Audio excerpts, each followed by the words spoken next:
Okay so hello everyone. इस video में बात करने वाले हैं मैक प्रोटोकॉल्स के बारे में। मैक प्रोटोकॉल मतलब मीडियम या मल्टीपल एक्सेस कंट्रोल प्रोटोकॉल। इस वीडियो में डिस्कस करेंगे कि मैक प्रोटोकॉल्स क्या होते हैं, मैक प्रोटोकॉल्स का काम क्या होता है। फिर हम डिटेल में डिस्कस करेंगे कि अलोहा क्या होता है। अलोहा के दो पार्ट देखेंगे हम, प्योर अलोहा और स्लॉटेड अलोहा। ठीक है, तो सबसे पहले अगर बात करें कि इस टॉपिक से रिलेटेड कीवर्ड्स क्या क्या है, तो सबसे पहले हमारे पास आता है ट्रांसमिशन टाइम। तो अगर हम सिंपल टर्म में बात करें कि यहाँ पे डेफिनेशन पे ना देखें और सिंपल टर्म में बात करें, तो B1 B2 को कुछ बिट्स भेजना चाहता है। ठीक है, और वो एक चैनल शेयर कर रहे हैं, शेयर्ड चैनल है। ठीक है, तो उस चैनल पे B1 जैसे ही वो बिट्स ट्रांसमिट कर रहा है, तो वो जितना टाइम ले रही है उसमें ट्रांसमिट होने में, वो है ट्रांसमिशन टाइम। ठीक है, इन सिंपल टर्म्स हम बोल सकते हैं B1 को कितना टाइम लग रहा है इन बिट्स को उस चैनल पे ट्रांसफर करने में, ये है ट्रांसमिशन टाइम। फिर प्रोपगेशन टाइम। प्रोपगेशन टाइम क्या है, अगर हम सिंपल टर्म में इसको भी समझे, तो जो बिट्स हमने ट्रांसमिट करी उस चैनल पे, वो B2 की तरफ प्रोपगेट हो रही है, यानी B2 की तरफ जा रही है। तो इसमें कितना टाइम लग रहा है, वो है प्रोपगेशन टाइम। फिर एक बात करें, वल्नरेबल टाइम आता है हमारे पास। तो वल्नरेबल टाइम क्या बोल सकते हैं हम इसको, जिस टाइम स्लॉट में हमारे पास कोई भी कॉलिजन पॉसिबल ना हो। ठीक है, तो उसको हम वल्नरेबल टाइम बोलेंगे। ठीक है, अगर हम ट्रांसमिशन टाइम के फॉर्मूला की बात करें, तो वहां पे होता है कि मैसेज साइज अपॉन बैंडविड्थ और प्रोपगेशन वेलोसिटी अपॉन डिस्टेंस, ये इसका फॉर्मूला होता है। ठीक है, अब सबसे पहले बात करते हैं मैक प्रोटोकॉल्स के बारे में। मैक प्रोटोकॉल्स कहां पे ऑपरेट करते हैं? मैक प्रोटोकॉल्स ऑपरेट करते हैं डेटा लिंक लेयर पे। ठीक है, तो डेटा लिंक लेयर में दो सब लेयर आते हैं हमारे पास, LLC और MAC, यानी कि लॉजिकल लिंक एड्रेस और मीडियम एक्सेस कंट्रोल। ये दो लेयर्स आती है हमारे पास। LLC में हमने यहाँ पे बात कर रखी है पहले भी कि फ्रेमिंग आती है, इसमें एरर कंट्रोल, फ्लो कंट्रोल, ये सब हम देखते थे। ठीक है, तो LLC के इसके बारे में हमने पहले भी वीडियोस में बात कर रखी है, आप वो वीडियोस चेकआउट कर सकते हो। बट इसमें हम किस सब लेयर के बारे में बात कर रहे हैं? मैक, यानी कि मीडियम एक्सेस कंट्रोल के बारे में। मीडियम एक्सेस कंट्रोल प्रोटोकॉल जो है, उसको हम शेयर्ड मीडियम एक्सेस इसके लिए यूज करते हैं। क्यों यूज करते हैं कि मान लीजिए कोई मैश टोपोलॉजी है, उसमें पॉइंट टू पॉइंट कनेक्शन है डिवाइसेस के बीच में, तो वहां पे हम मीडियम एक्सेस प्रोटोकॉल्स यूज नहीं करेंगे। बट मान लीजिए बस टोपोलॉजी है, बस टोपोलॉजी में हम मैक प्रोटोकॉल्स का यूज करेंगे। क्यों?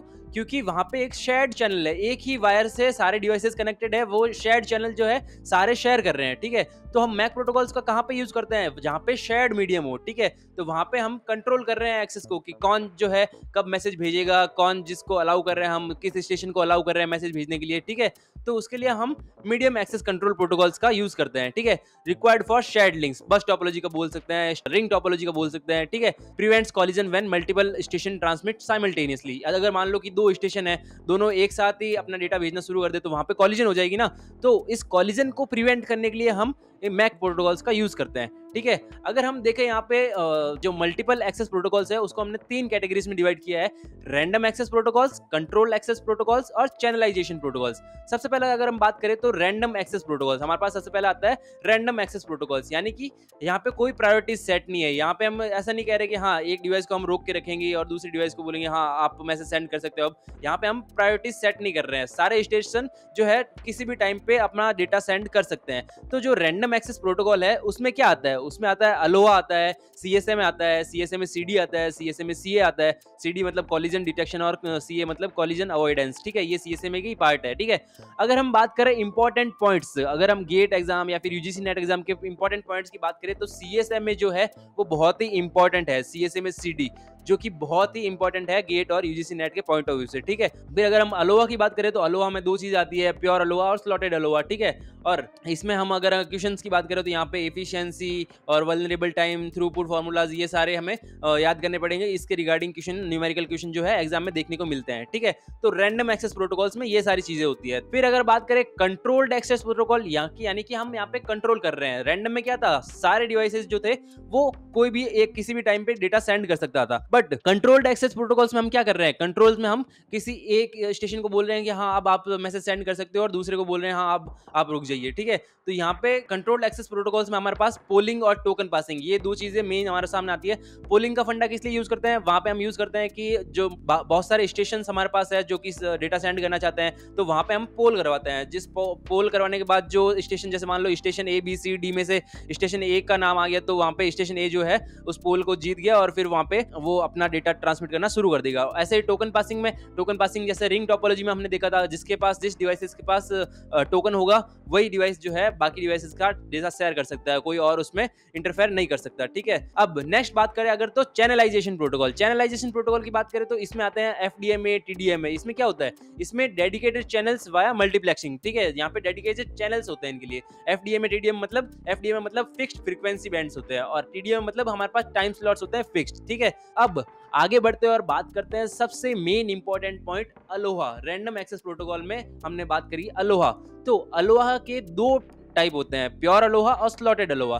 तो रैंडम एक्सेस प्रोटोकॉल हमने क्या देखा था कि रैंडम एक्सेस में कोई भी स्टेशन जो है वो ए बी सी डी जो भी स्टेशन है वो किसी भी टाइम पे अपना डेटा सेंड कर सकता है। ठीक है, इसी में एक पार्ट था अलोहा। अब अलोहा में दो पार्ट आते हैं, तो प्योर अलोहा का सबसे पहले देखते हैं हम। तो प्योर अलोहा में क्या है, प्योर अलोहा हमने कुछ नहीं किया, हमने सारे जो स्टेशन हमारे पास है उसमें से कोई भी कभी भी डेटा सेंड कर सकता है। ठीक है, यहाँ पे हम किसी के भी कंट्रोल नहीं लगा रहे। ठीक है, तो प्योर अलोहा में कोई भी स्टेशन कभी भी ट्रांसमिट कर सकता है। और एक और चीज हमने इसमें ऐड कर दी कि जो एक्नॉलेजमेंट है वो, यानी कि जब मान लो ए सी को कुछ मैसेज भेज रहा है तो जब वो मैसेज उसके पास एकदम प्रॉपर पहुंच गया तो सी वापस एक्नॉलेजमेंट भेजेगा कि हाँ, ए के पास वापस एक्नॉलेजमेंट भेजी कि आपका जो मैसेज था मैंने रिसीव कर लिया है। तो मेनली बस टोपोलॉजी की अगर बात करें या फिर मेनली देखें तो प्योर अलोहा जो है लैन बेस्ड है। अब इसमें बात करें वल्नरेबल टाइम। वल्नरेबल टाइम मतलब अगर मान लो आपको मैसेज सेंड करना है, यहाँ पे हम अगर इसको इमेजेस के तौर पे देखें तो हमें अवॉइड करना है कि कॉलिजन अवॉइड करनी है। अगर मान लो कि ए बी सी डी है हमारे पास डिवाइसेस, ठीक है,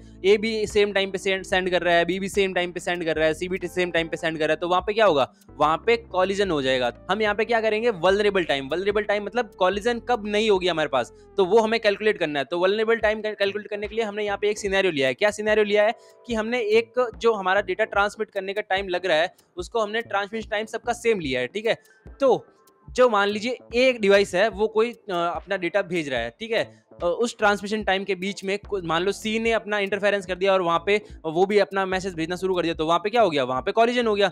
तो यहाँ पे हमें ध्यान रखना है कि हमारे जब ट्रांसमिशन टाइम है उसके इक्वल टाइम में कोई और जो है वो ट्रांसमिट करना स्टार्ट ना कर दे। ठीक है, बट क्या यही पॉइंट काफी है? नहीं, ये पॉइंट काफी नहीं है। क्यों? अगर मान लो ए अपनी बिट सेंड कर रहा है अपनी लास्ट बिट पे और उसी वक्त सी ने अपनी फर्स्ट बिट शुरू कर दी भेजना, ठीक है, तो वहां पे क्या होगा, वहां पे भी कॉलिजन पॉसिबल है। ठीक है, लास्ट बिट तक भी कॉलिजन पॉसिबल है, दोनों का डेटा करप्ट हो जाएगा। ठीक है, बट ऐसा भी तो हो सकता है कि हमसे पहले भी किसी ने स्टार्ट कर रखा हो ट्रांसमिशन, ठीक है, तो ये तो क्या होगा, एक ट्रांसमिशन टाइम के इक्वल हो गया, बट हमसे पहले भी किसी ने तो स्टार्ट कर रखा होगा अगर मान लो, तो वहां पे हमारा डेटा भी करप्ट हो जाएगा, उसका भी करप्ट हो जाएगा। तो हम यहाँ पे एक पॉइंट कंसीडर करके चलते हैं कि जब हम ट्रांसमिट कर रहे हैं तब भी कोई ट्रांसमिट ना करे और हमसे पहले भी ट्रांसमिशन पूरा हो चुका हो, यानी कि 2 बार ट्रांसमिशन टाइम। तो वल्नरेबल टाइम किसके इक्वल हो गया, 2 into transmission time. Transmission time मतलब मैसेज साइज अपॉन बैंडविड्थ। ठीक है, तो यहाँ पे हम एक एग्जांपल दे रहे हैं कि हमारा मैसेज साइज है 1000 बिट्स का, बैंडविड्थ हमारे पास है 100 kbps की, तो ट्रांसमिशन टाइम हमारे पास आ गया 10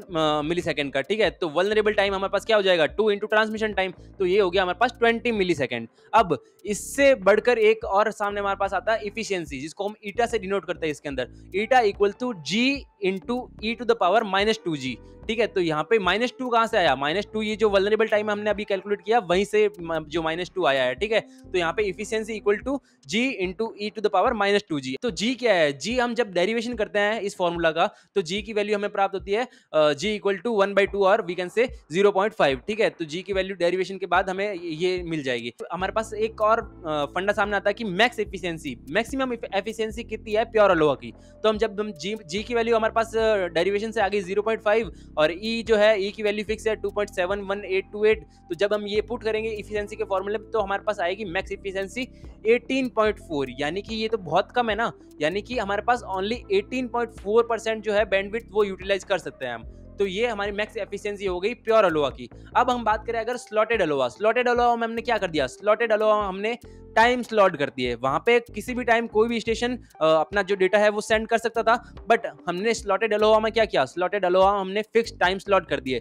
बट क्या फिक्स टाइम स्लॉट जितना ही हमारा स्लॉटेड अलोहा है, नहीं, हमने एक और रूल लगा दिया। यहाँ पे हमने क्या रूल लगा दिया कि जब टाइम स्लॉट स्टार्ट होगा तभी कोई जो स्टेशन है वो अपना डेटा ट्रांसमिट कर सकता है। ये हमने रूल कंपलसरी कर दिया, एक तो टाइम स्लॉट कर दिया और दूसरा कि जब टाइम स्लॉट शुरू होगा तभी जो है स्टेशन वो अपना डेटा ट्रांसमिट कर सकता है। ठीक है, यहाँ पे हमारे पास नेगेटिव पॉइंट क्या है? नेगेटिव पॉइंट ये है कि यहाँ पे हमने रूल तो चलो लगा दिया, यहाँ पे कोई और जैसे स्टेशन 1 ने पहले टाइम स्लॉट में फ्रेम भेजना शुरू कर दी तो यहाँ पे कोई और स्टेशन नहीं भेज सकता। बट ऐसा भी तो हो सकता है ना कि 2, 3 और 4 ये चारों स्टेशन एक साथ ही सेम टाइम पे पहुंच जाए और सेम टाइम पे स्टार्ट कर दे, तो ये स्लॉटेड अलोवा की वो नेगेटिव पॉइंट हो गया। ठीक है, तो ट्रांसमिट हमने बाउंड्रीज तो लगा दी, बट यहाँ पे हम वल्नरेबल टाइम अगर कैलकुलेट करें तो वल्नरेबल टाइम के लिए ऐसा समझिए आप कि इसको समझने के लिए आपको ये जो सारे टाइम स्लॉट है आपको इक्वल लेने होंगे ट्रांसमिशन टाइम के, अदरवाइज आपके लिए समझना मुश्किल हो जाएगा। सारे टाइम स्लॉट हमने ट्रांसमिशन टाइम के इक्वल ले लिए। ठीक है, हमारे पास वल्नरेबल टाइम कितना आ जाएगा? वहां पे हमने देखा कि हम पहले वाला भी चेक कर रहे थे, इसमें हम पहले वाला चेक नहीं करेंगे। क्यों? उस टाइम स्लॉट के अंदर एक ही डिवाइस जो है वो उसके शुरुआत में ही स्टार्ट करेगा और जब तक उसका टाइम स्लॉट खत्म नहीं हो जाता तब तक वो डेटा सेंड कर सकता है। ठीक है, तो यहाँ पे कॉलिजन अवॉइडेंस का टाइम कितना हो गया? ट्रांसमिशन टाइम के इक्वल। तो वल्नरेबल टाइम क्या हो गया? वल्नरेबल टाइम भी हो गया ट्रांसमिशन टाइम के इक्वल। ठीक है, अब कॉलिजन की कंडीशन क्या है? जब हमारे पास एक स्टेशन है जो एक ही टाइम स्लॉट को यूज करे, ये हम यहाँ पे वर्बली भी देख के बता सकते हैं। बट अगर हम इफिशियंसी कैलकुलेट करने जाएं, ईटा इक्वल टू ईटा का फॉर्मूला क्या हो गया? G into E to the power minus G. ठीक है, तो यहाँ पे ई की वैल्यू क्या आ गई? 2.71828, ये तो ई की वैल्यू है। अगर हम जी की वैल्यू कैलकुलेट करें तो जब हम इसका डेरिवेशन करेंगे इस फॉर्मूला का तो हमारे पास जी की वैल्यू आ जाएगी 1। ठीक है, जब हमने प्योर अलोवा की बात करी तो वहां पे हमारे पास जी की वैल्यू आई थी 0.5 और 1/2 वी कैन से। ठीक है, तो यहाँ पे मैक्सिमम इफिशियंसी हमारे पास कितनी होगी? 36.8, यानी कि बैंडविड्थ हमने 36.8% यूटिलाइज कर लिया है। तो ये तो बहुत डबल हो गई ना प्योर अलोवा से। तो यहाँ पे स्लॉटेड अलोवा प्योर अलोवा से काफी अच्छा है। तो जब हमने वल्नरेबल टाइम को भी कैलकुलेट किया तो वल्नरेबल टाइम आ गया ट्रांसमिशन टाइम के इक्वल। क्यों? क्योंकि हम यहाँ पे टाइम स्लॉट फिक्स ले रहे हैं ट्रांसमिशन टाइम के इक्वल। ठीक है, तो ये हो गया स्लॉटेड अलोवा। तो ये अलोवा का पूरा कॉन्सेप्ट हमने क्लियर कर लिया कि प्योर अलोवा क्या होता है, स्लॉटेड अलोवा क्या होता है, इसकी इफिशियंसी क्या होती है। एग्जाम में इसी पे क्वेश्चन बेस आता है कि हाँ इसकी इफिशियंसी कितनी हो सकती है और इसका जो है वल्नरेबल टाइम कैलकुलेट कीजिए। तो यहाँ पे जो स्लॉटेड अलोवा है उसका तो वल्नरेबल टाइम ट्रांसमिशन टाइम के इक्वली हो जाएगा और प्योर अलोवा है उसका ट्रांसमिशन टाइम डबल हो जाएगा वल्नरेबल टाइम जो है। ठीक है, तो उसकी मैक्स इफिशियंसी थी 18.4% और इसकी है 36.8%। तो ये था प्योर अलोवा और स्लॉटेड अलोवा। सो इस वीडियो के लिए बस इतना ही, मिलते हैं हम नेक्स्ट वीडियो में, तब तक के लिए बाय बाय।